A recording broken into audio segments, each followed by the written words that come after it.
Hai teman-teman, selamat datang di channel Nonton Film. Ya, kita kali ini akan membahas lagi nih One Liter of Tears episode ketiga.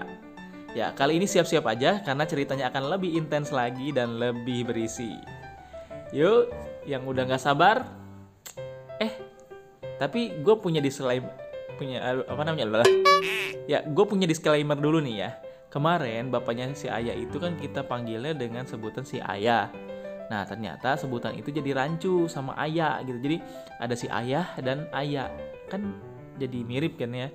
Makanya kita sekarang ganti aja lah jadi si bapak. Untuk supaya lebih membedakannya lagi gitu. Gitu aja sih. Yaudah ya. Langsung aja yuk kita ke episode ketiganya. Lanjut.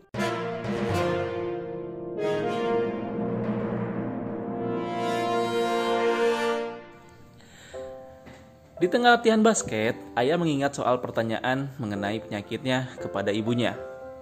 Lalu ibunya menjawab bahwa itu adalah penyakit keseimbangan remaja yang biasa. Jangan terlalu khawatir katanya. Di rumah, ibu dan bapak pun berdiskusi untuk tidak memberitahu Ayah yang sebenarnya. Karena mereka ingin Ayah menikmati masa SMA-nya. Si bapak pun akan menyemangatinya dan membuat lelucon lebih banyak sehingga waktu Ayah akan lebih menyenangkan. Sementara di sekolah, Ayah yang tengah melihat lembaran catatan not lagu mendadak pandangannya menjadi kabur. Dan malam itu di rumah kediaman Ikeuchi, seluruh anggota keluarga sedang makan malam sambil bersenda gurau. Ibu memberitahu Ayah kalau Ayah tidak perlu jalan sendirian lagi. Ada bapak dan ibu yang akan menemani Ayah. Raut wajah Ayah pun berubah menjadi terheran. Dan si Ayah mencoba menutupinya dengan sebuah lelucon. Keesokan harinya, setelah berlatih basket, Ayah dihampiri oleh si senpai. Rupanya si senpai meminta diantar ke toko sepatu karena dia akan membeli sepatu baru. Di toko, Ayah dimintai pendapat soal sepatu mana yang harus dibeli. Dan Ayah pun dibelikan sepasang maksudnya tali sepatu. Kok agak nggak modal ya ini si senpai. Ketika sedang berjalan, ada anak kecil yang selonong boy hendak menabrak Ayah. Dan ketika hendak menghindar, tiba-tiba tubuh Ayah terkaku. Sehingga menyebabkan Ayah tertabrak dan terjatuh. Di tempat lain, tepatnya di kediaman Aso, keluarganya tengah mengadakan tahlilan 100 harian almarhum kakaknya Haruto. Banyak teman dan kerabat dari keluarganya yang diundang. Haruto tampak diam menghindari pembicaraan. Sekalinya ditanya, dia malah mengeluarkan pernyataan yang menyinggung. Dia bilang, menjadi sesuatu yang direkomendasikan orang lain adalah sesuatu yang bodoh. Lalu dia undur diri. Di luar, Haruto mengingat ketika kakaknya belajar serius untuk menjadi dokter, karena dia ingin menjadi manusia yang berguna. Lalu dia mengetuk Walkman yang bermasalah. Haruto kecil bilang buang saja Walkman itu karena sudah kuno. Kakaknya bilang bahwa dia adalah orang yang memperlakukan barang dan manusia dengan baik. Lalu ayahnya pun datang, dan Haruto bilang kepada ayahnya bahwa dia sama sekali tidak ada keinginan untuk menjadi seorang dokter.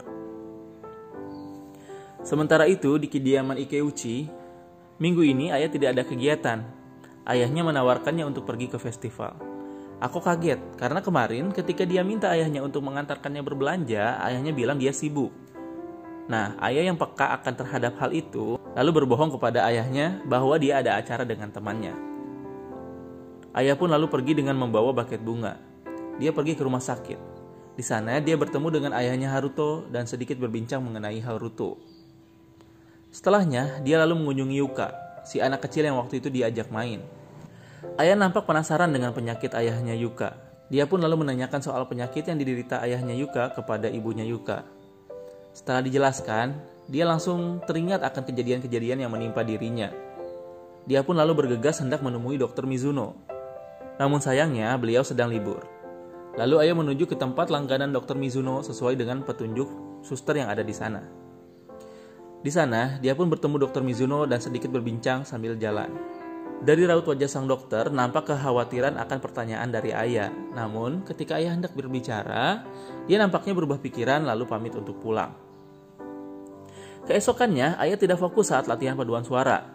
Ketika para murid yang lain sadar bahwa ternyata Haruto bolos latihan, Ayah pun menghampiri Haruto di lab biologi. Di sana Ayah bilang bahwa dia bertemu dengan dokter yang ternyata adalah ayahnya Haruto. Dan Ayah pun bertanya, apakah Haruto akan menjadi dokter nanti?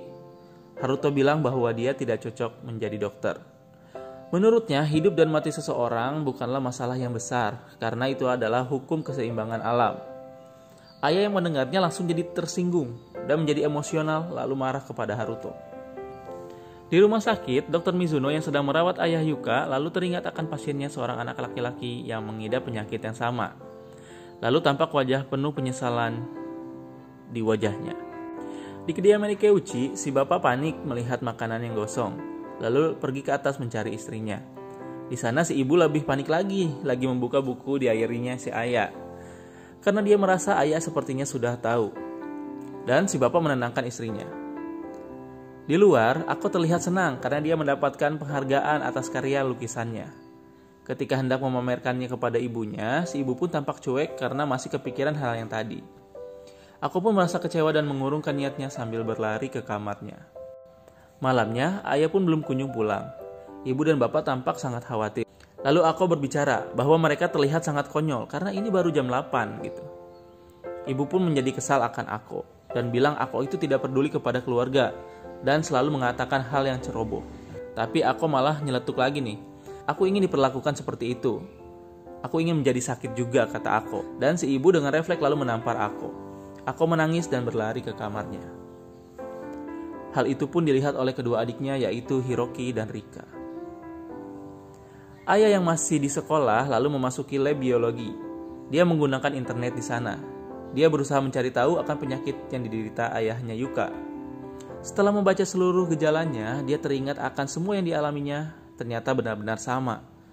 Dan dia kaget ketika membaca kata bahwa penyakit ini tidak ada obatnya. Tiba-tiba Haruto pun masuk. Ayah langsung mematikan komputer. Di sana, Haruto hendak memeriksa ikan yang akan mati. Dan ayah bilang bahwa Haruto adalah orang yang aneh. Ikan dipikirin, manusia dia bodoh amat. Kira-kira gitulah maksudnya ayah. Dan ayah pun meneteskan air mata. Di kediamannya, Haruto ditegur oleh ayahnya karena pulang terlambat. Ayahnya juga bercerita soal ayah dan menanyakan apa hubungan mereka. Isu-isu gandeng, budak letik, astagfirullahaladzim. Haruto bilang bahwa ayah bukanlah pacarnya. Ayahnya pun nampak lega mendengarnya dan Haruto pun bertanya-tanya. Ayah yang pulang pun masuk dengan lemas. Keluarganya menyambutnya dan akan mendukungnya besok di kompetisi paduan suara. Ayah pun tersenyum pura-pura tegar. Keesokan paginya di sekolah, mereka mengadakan gladi resik untuk acara nanti. Ayah dengan semangat memberikan arahan seolah dia berubah menjadi orang lain. Haruto pun menegurnya dengan membalas bahwa yang orang aneh itu adalah ayah. Kemarin dia nangis, sekarang langsung berubah menjadi orang yang berbeda. Ayah bercerita hari ini dia akan mengetahui sebuah jawaban. Dan mungkin setelah mengetahuinya, dia benar-benar akan berubah. Lalu ayah memperingatkan agar Haruto bernyanyi dengan baik. Sementara itu, keluarga Ikeuchi sedang terburu-buru hendak pergi ke acara paduan suara. Namun, tiba-tiba Dr. Mizuno datang menghampiri. Karena sedang terburu-buru dan sedang menggendong Rika, lalu si bapak menyerahkan obrolan itu kepada istrinya. Dr. Mizuno menceritakan kejadian tempo hari di mana seolah ayah tahu akan sesuatu, namun tidak jadi menanyakannya. Dan si ibu pun bilang dia juga merasa ayah sadar akan sesuatu. Tapi si ibu ini bersikukuh untuk merahasiakannya dan bilang bahwa Dr. Mizuno itu tidak mengerti karena dia masih muda dan belum memiliki seorang anak. Lalu Dr. Mizuno menceritakan tentang pasiennya seorang anak laki-laki. Keluarganya merahasiakan penyakitnya karena dia masih berumur 10 tahun. Setahun kemudian barulah diceritakan mengenai penyakitnya. Nah, di saat itu Shota, anak laki-laki tersebut sudah dalam kondisi tidak bisa berjalan. Lalu Shota bilang kepada dokter untuk mengembalikan waktunya sehingga dia bisa melakukan banyak hal sebelum itu terjadi. Si ibu pun tampak berkaca-kaca. Di tempat paduan suara sudah tiba giliran kelasnya ayah.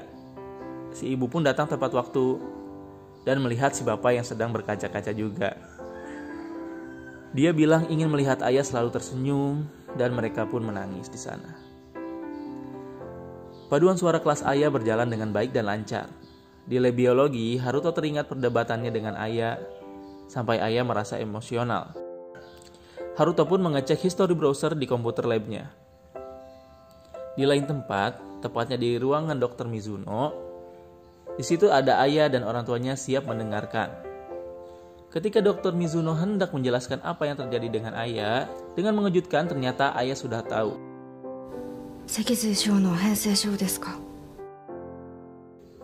Dan dia bertanya, apakah masa depannya akan seperti ayahnya Yuka? Si dokter lalu menjawab, prosesnya masih panjang untuk sampai ke arah sana. Si ibu dan si bapak pun tak kuasa menahan tangis. Dan ada pertanyaan lain yang ditujukan kepada Dr. Mizuno. Berikut pertanyaannya.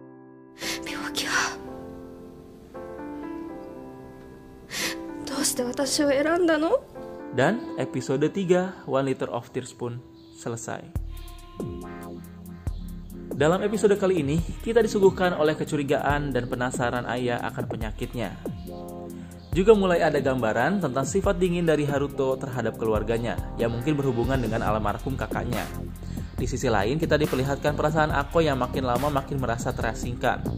Dan ikatan antara Aya dan Haruto pun mulai sedikit terjalin.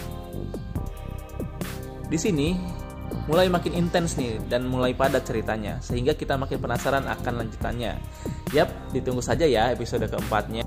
Jangan lupa like, share, dan subscribe. Dan nyalakan juga lonceng notifikasinya supaya gue makin selamat. Jangan lupa like, share, dan subscribe supaya gue makin semangat bikin cerita untuk kalian. Nah, sampai jumpa lagi ya di episode selanjutnya. Keep watching.